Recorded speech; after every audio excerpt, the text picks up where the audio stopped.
Hello friends, आज की class में हम पढ़ेंगे determiners. A determiner is a word that introduces a noun और any adjective used to describe the noun. Determiner जो है ये हमेशा नाउन के पहले आते हैं और उसको डिस्क्राइब करते हैं।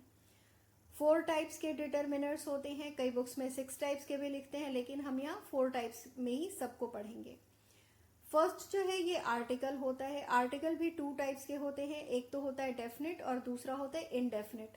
डेफिनेट उन चीजों के लिए यूज होता है जहां किसी खास चीज का बोध कराया जाता है, या इकलौती चीज हो जैसे धरती, चांद, या कोई ग्रह हो, प्लैनेट्स हो, तो उनके बारे में। तो उसके आगे हम द लिखते हैं। और अगर इनडेफिनेट होता है, अगर कोई खास चीज नहीं है, एक नॉर्मल सी बात हम कह रहे होते हैं, नॉर्मली किसी के बारे में किसी नाउन का जिक्र कर रहे होते हैं, तो उसके आगे हम ए या एन लगाते हैं। एन जो होता है ये वॉवल्स के पहले आता है। 5 तरह के वॉवल्स होते हैं। तरह के क्या, 5 ही वॉवल्स होते हैं, ए, ई, आई, ओ और यू। और ए जो आता है ये हमेशा कॉन्सोनेंट्स के पहले आते हैं। कॉन्सोनेंट्स उनको बोलते हैं, जैसे इंग्लिश के हमारे अल्फाबेट्स में 26 अल्फाबेट्स होते हैं, तो उसमें से 5 वॉवल्स को निकाल दे तो बाकी जितने बच गए अल्फाबेट्स वो सब के सब उनको हम कॉन्सोनेंट्स कहते हैं। तो वॉवल्स के पहले तो हम एन लगाएंगे और बाकी जो कॉन्सोनेंट्स होते हैं उनके पहले हम ए लगाते हैं। इसके बारे में जब हम आर्टिकल पढ़ेंगे तो हम और डिटेल में पढ़ेंगे। सेकेंड जो टाइप होता है डिटर्मिनर्स का वो होता है डेमोन्स्ट्रेटिव्स। अगर किसी सिंगुलर वर्ड की बात कर रहे होते हैं और वो पास में होता है तो हम दिस बोलते हैं, मतलब यह। और अगर दूर होता है तो हम दैट बोलते हैं। लेकिन अगर ज्यादा चीजों का जिक्र कर रहे होते हैं और अगर वो पास होते हैं तो हम दीज बोलते हैं, और अगर दूर होते हैं तो हम दोज बोलते हैं, क्योंकि दीज का मतलब ये और दोज का मतलब वे होता है। जो थर्ड टाइप है उसे हम कहते हैं पॉसेसिव डिटर्मिनर्स। पॉसेसिव डिटर्मिनर्स वो होते हैं जो शो करते हैं रिलेशन किसी पर्सन या थिंग के साथ में। जैसे अब मैं बोलूं माई पेन, तो माई पेन मतलब मेरा पेन, तो मेरा क्या हुआ, पॉसेसिव डिटर्मिनर हो गया। वैसे ही अगर मैं कहूं आवर हाउस, तो हमारा घर। योर फ्रेंड, तुम्हारा दोस्त। हिज बॉल मतलब उस लड़के का बॉल। हर हेयर बैंड मतलब उस लड़की का hair band. It's stable. Stable जो होता है वो घोड़ों के रहने की जगह को, जिसे हम हिंदी में अस्तबल कहते हैं, उसे इंग्लिश में स्टेबल बोलते हैं। तो अगर किसी जानवर का जिक्र कर रहे होते तो इट्स लिखते हैं, तो यहाँ पे इट्स स्टेबल एग्जाम्पल दिया है। और अगर देयर होता है तो उसका मतलब होता है उन लोगों का, तो ये देयर ट्रॉफी बना। अब देखते हैं हम इंटेरोगेटिव डिटर्मिनर्स किसे कहते हैं।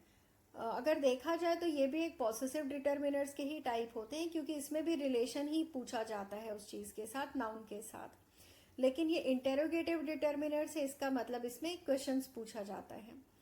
जैसे अगर लिखा है कि विच बुक इज इंटरेस्टिंग, तो विच का मतलब हुआ कौन सी बुक, मतलब कौन सा या कौन सी। तो यहाँ पे इसका सेंटेंस का मतलब हो गया कि कौन सी बुक इंटरेस्टिंग है। अब अगर वॉट बोलते हैं तो वॉट का मतलब होता है क्या। वॉट डू यू वॉन्ट मतलब तुम्हें क्या चाहिए। हुज मतलब होता है किसका। जैसे अब कहे कि whose car is parked here, या whose car is parked at the gate, किसकी कार लगी है गेट पे। हाउ मैनी का मतलब होता है कितने सारे। ये मैनी वर्ड जब भी यूज होता है तो ये सिर्फ काउंटेबल नाउन्स के लिए यूज होता है। और अगर मच वर्ड यूज करते हैं तो ये अनकाउंटेबल नाउन्स के लिए होता है। जैसे अब हम कह सकते हैं how many bananas would you like to have, या how much money do you have. जो फोर्थ डिटर्मिनर है उसे हम कहते हैं क्वांटिफायर्स। ये एक तरह के एडजेक्टिव ही होते हैं जो शो करते हैं क्वांटिटी। जैसे हाउ मच मतलब कितना ज्यादा, या हाउ लिटिल मतलब कितना कम। ये 2 टाइप्स के होते हैं, जो एक तो सिंपल क्वांटिफायर्स होते हैं और दूसरा कॉम्प्लेक्स क्वांटिफायर्स। सिंपल क्वांटिफायर्स में आते हैं जैसे मच का मतलब होता है बहुत ज्यादा, ये अनकाउंटेबल नाउन के लिए यूज होता है। जैसे there is much rice left. Less जो होता है ये थोड़े के लिए होता है, ये भी अनकाउंटेबल नाउन। जैसे there is less pain in my leg now. Many जो होता है ये बहुत सारे के लिए, काउंटेबल नाउन के लिए यूज होता है। जैसे many students have come. All का मतलब होता है सब। All the students are present today. No या नन का मतलब होता है कोई नहीं, जैसे no one is allowed to enter here. Each जो होता है ये थोड़े लोगों में से, अगर हर एक की बात कर रहे होते हैं, हर कोई की, तो हम ईच वर्ड यूज करते हैं। जैसे each member of the team has been informed. Every अगर यूज करते हैं तो हर एक या हर कोई के लिए, मतलब ये ज्यादा लोगों में अगर वर्ड यूज करते हैं तो हम एवरी यूज करते हैं। जैसे every person seems to be affected by corona. Any जो होता है इसका मतलब होता है कोई नहीं, ये भी अनकाउंटेबल नाउन के लिए यूज किया जाता है। ये नेगेटिव और इंटेरोगेटिव सेंटेंसेस के लिए यूज करते हैं। जैसे पूछना हो कि क्या चीनी है तो do you have any sugar, नहीं है तो no I don't have any, तो क्वेश्चन में भी और नीचे वाला जो नेगेटिव सेंटेंस है दोनों में हमने एनी यूज किया। लेकिन अगर चीनी होती है तो हम सम यूज करते हैं, क्यों कि अब जैसे मैंने कहा yes there is some sugar, ये एफर्मेटिव सेंटेंसेस में यूज करते हैं। सॉरी मैंने यहाँ काउंटेबल लिख दिया, ये अनकाउंटेबल होगा। अच्छा, अब कार्डिनल नंबर होते हैं अगर हम 1 2 3 ऐसे बोले, लेकिन अगर ऑर्डिनल नंबर होते हैं तो हम उसमें first, second, third, 12th, 40th इस तरह के वर्ड्स हम यूज करते हैं, तो ये होते हैं क्वांटिफायर्स। सेवरल का मतलब होता है कई सारे, ये भी काउंटेबल नाउन में यूज करते हैं। जैसे several people were injured in the accident. Enough का मतलब होता है काफी, जैसे I have enough food to eat. Many का मतलब होता है बहुत सारे, ये काउंटेबल नाउन में यूज करते हैं जो हम पहले भी पढ़ चुके हैं। मोर का मतलब होता है बहुत ज्यादा, और ये अनकाउंटेबल नाउन में यूज करते हैं और खासकर कंपैरिजन में, जैसे I have more patience than you. All का मतलब होता है सब, जैसे all the students have passed. Half का मतलब होता है आधा, जैसे half of the apples are rotten. Both का मतलब होता है दोनों, तो both of them are intelligent, मतलब दोनों के दोनों ही इंटेलिजेंट हैं। इधर जो होता है इसे हम इधर या आइदर दोनों ही तरह से पढ़ सकते हैं। इसका मतलब होता है दोनों में से एक। अगर दो लोगों का जिक्र करते हैं तो हम इधर वर्ड यूज करते हैं, और ये खासकर एफर्मेटिव सेंटेंसेस में यूज करते हैं, जो मैं लिखना भूल गई हूँ। ये एफर्मेटिव सेंटेंसेस में यूज करना है, जैसे इधर गोपाल और रेखा इज एट फॉल्ट, या तो गोपाल या फिर रेखा की गलती है। जो निदर वर्ड होता है इसे हम नीदर या नाइदर दोनों ही तरह से बोल सकते हैं। इसका मतलब होता है दोनों में से कोई नहीं, मतलब ये सिर्फ नेगेटिव के लिए यूज किया जाता है। जैसे neither Tina nor Riya has come here, ना तो टीना ना रिया यहाँ पे आई हैं।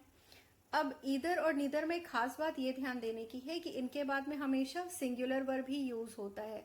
जैसे इधर में भी मैंने इज यूज किया है और निदर में भी मैंने हैज यूज किया है, क्योंकि ये सिर्फ एक इंसान का ही जिक्र कर रहे होते हैं, मतलब दोनों में से एक एक का जिक्र होता है ना, इसलिए। नन का मतलब होता है इनमें से कोई नहीं, जैसे none of them came to meet me, उनमें से कोई भी मुझसे मिलने के लिए नहीं आया। अब देखते हैं हम कॉम्प्लेक्स क्वांटिफायर्स, इसमें फ्यू और लिटिल आते हैं। फ्यू जो होता है ये काउंटेबल नाउन होता है। अब जैसे मान लीजिए कि एग्जाम्पल से समझते हैं कि मैंने किसी से 100 रुपए मांगे अपने दोस्त से, और उसने मुझे सिर्फ 10 रुपए दिए, तो मैं बोलूंगी he gave me few rupees, मतलब वो 100 के बदले सिर्फ 10 रुपए मिलना तो ना के बराबर हुआ ना, मतलब नेग्लिजिबल हुआ, तो इसे हम नेगेटिव सेंस में लिखते हैं, बोलते हैं, तो हम बोलेंगे he gave me few rupees. लेकिन अब उसने मुझे 40 रुपए दिए, 100 रुपए नहीं थे, उसने 40 रुपए दिए, तो मैं बोलूंगी he gave me a few rupees, मतलब कुछ तो था, मतलब ये पॉजिटिव सेंस में लिया जाता है। और अगर उसके पास थे ही 40 रुपए और जितना था उसने मुझे सारा का सारा दे दिया, तो मैं बोलूंगी he gave me the few rupees he had, मतलब जितना था उसके पास उसने सारा दे दिया, वॉट एवर वॉज पॉसिबल। वैसे ही हम लिटिल के केस में भी लेते हैं। लिटिल जो होता है ये अनकाउंटेबल नाउन होता है। अब जैसे अगर मैं कहूँ कि मान लो जीतने की बिल्कुल उम्मीद नहीं है, कोई मैच चल रहा हो, कोई उम्मीद नहीं है, तो मैं बोलूंगी there is little hope of winning the match, मतलब ना के बराबर है, अब शायद कोई मिरेकल ही हो, चमत्कार हो, तभी जीतेंगे। और अगर मुझे कहना हो कि हाँ थोड़ी सी उम्मीद तो है, अभी कुछ होप तो है, तो हम बोलेंगे there is a little hope of winning the match. अब अगर बिल्कुल मतलब जितना था उतना सारा का सारा हो गया, तो the little hope that we had was shattered, मतलब जितना था, जितनी उम्मीद थी, अब वो सब कुछ खत्म हो गया, तो हम बोलेंगे द लिटिल। तो द लिटिल या द फ्यू का सेंस जो होता है ये इस केस में आता है कि जितना था उतना सब का सब, तो हम द लगाते हैं। लेकिन अगर सिर्फ फ्यू या लिटिल होता है तो ये हमेशा नेगेटिव सेंस में, मतलब लगभग नहीं, ना के बराबर के लिए फ्यू और लिटिल यूज करते हैं। Thank you.